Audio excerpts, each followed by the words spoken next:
Hi viewers, welcome to our channel. ప్రస్తుతం మనతో పాటు దాము బాలాజీ గారు సీనియర్ జర్నలిస్ట్ ఉన్నారు. వారితో ఒకసారి మాట్లాడదాం. సార్ నమస్కారం. సార్ భారత్కి అండ్ పాక్కి 48 గంటల్లో యుద్ధం రాబోతుందని అంటున్నారు సార్. ఈవెన్ పాకిస్తాన్ కూడా ఇదే విషయం చెప్పినట్టుగా కూడా తెలుస్తుంది.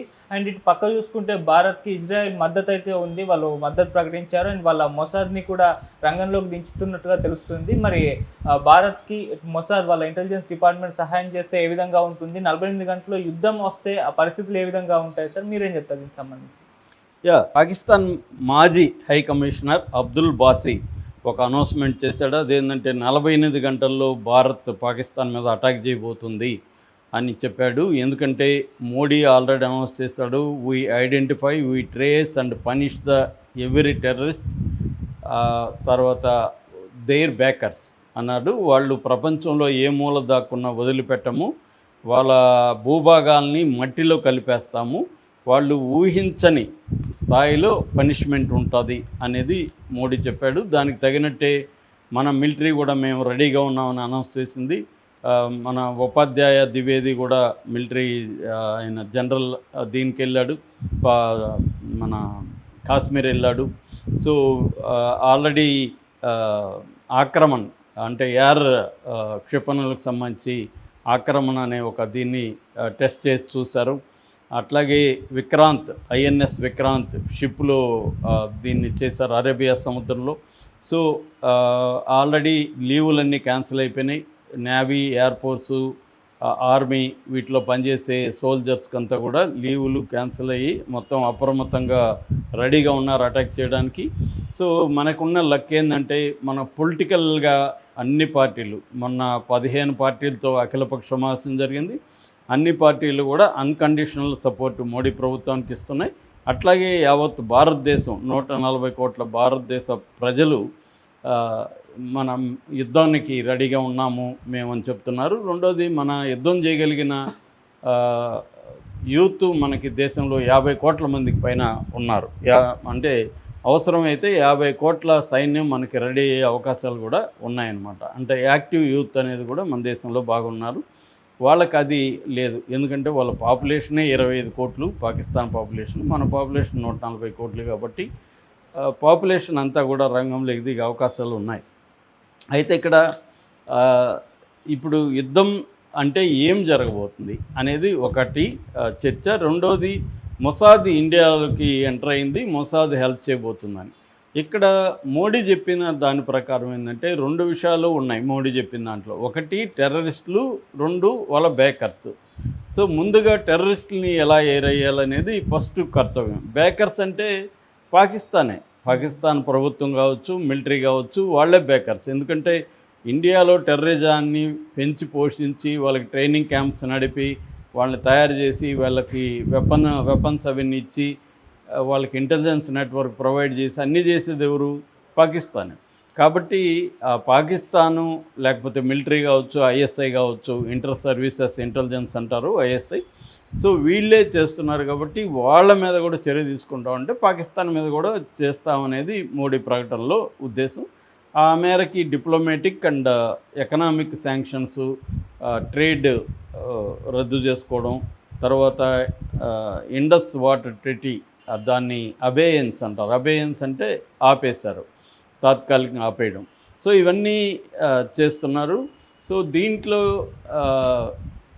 ఒక పక్క ఇవన్నీ చేస్తూనే మిలిటరీ పరంగా యుద్ధం అనేది స్టార్ట్ చేయాలి. దీనికి సంబంధించి కాల్పుల విరమణ ఎల్ఓసి దగ్గర, కాశ్మీర్లో ఎల్ఓసి అని ఉంటుంది, అంటే పాక్ ఆక్రమిత కాశ్మీర్ ఉంటుంది, దానికి మన భూభాగానికి మధ్య ఒక ఎల్ఓసి లైన్ ఆఫ్ కంట్రోల్ ఉంటుంది. అక్కడ 2021 నుంచి యుద్ధ విరమణ ఉంది, దాన్ని విరమించుకుంటున్నా ఉన్నారు. సో అక్కడ కూడా కాల్పులు జరుగుతున్నాయి. ఆల్రెడీ మన రాడార్ సిస్టమ్స్ కూడా అప్రమత్తంగా గస్తీగాస్తున్నాయి.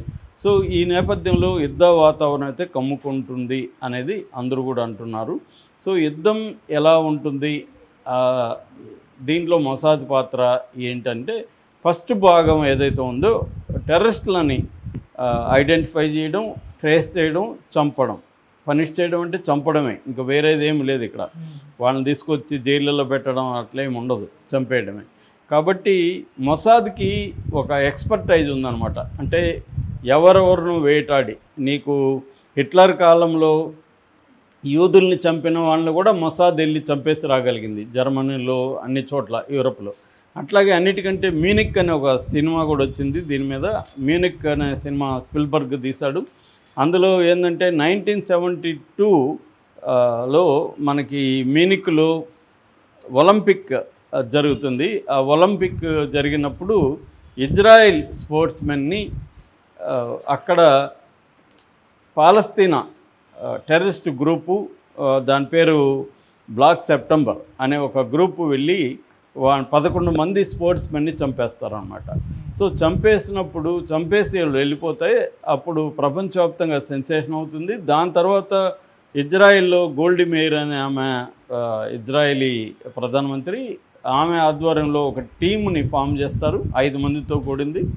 ఈ టీము ఏం చేస్తారంటే యూరోప్లో తర్వాత మిడిల్ ఈస్ట్లో ఈ బ్లాక్ సెప్టెంబర్ టెర్రరిస్టులు 11 మంది చంపిన టెర్రరిస్టులు ఎవరైతే ఉన్నారో వాళ్ళని ఐడెంటిఫై చేసి వాళ్ళని ఎలిమినేట్ చేయడం, అంటే చంపేయడం అనే కార్యక్రమం చేస్తారనమాట.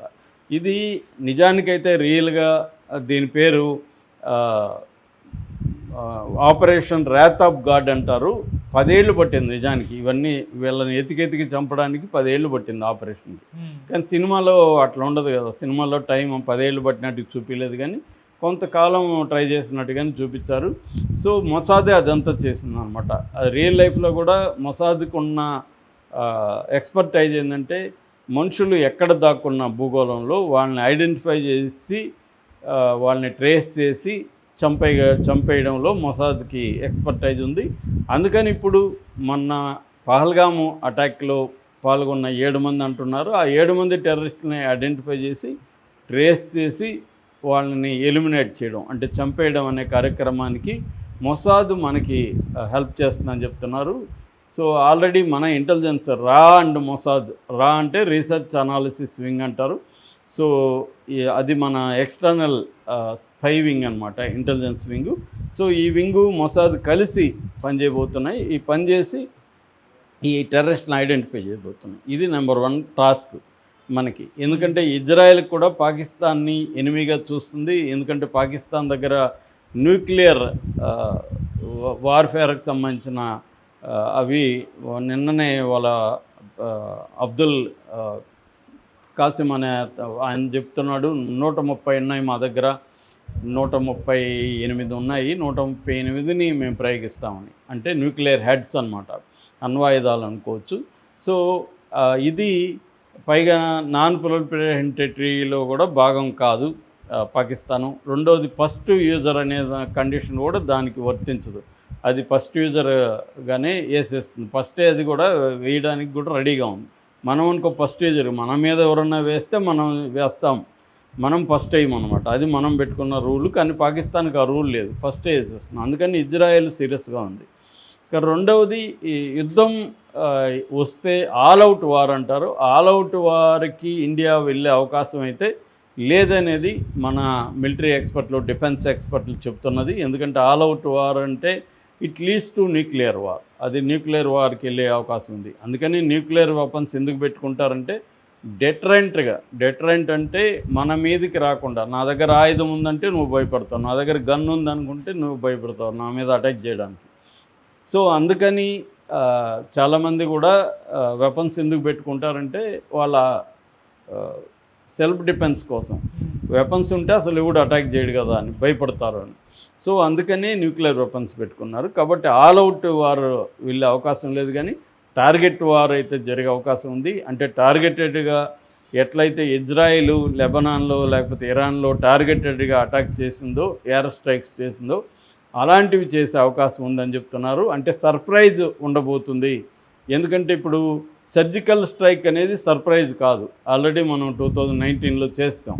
కాబట్టి ఇప్పుడు మళ్ళీ వాళ్ళు ఎక్స్పెక్ట్ చేస్తారు సర్జికల్ స్ట్రైక్ ఏమైనా చేస్తారేమో అని, వాళ్ళు కూడా ప్రిపేర్డ్గా ఉంటారు. ప్రిపేర్డ్గా లేని చోట కొట్టడమే సర్ప్రైజ్ అంటే శత్రువు ఊహించని చోట దెబ్బ కొట్టాలి. దానికి ఈ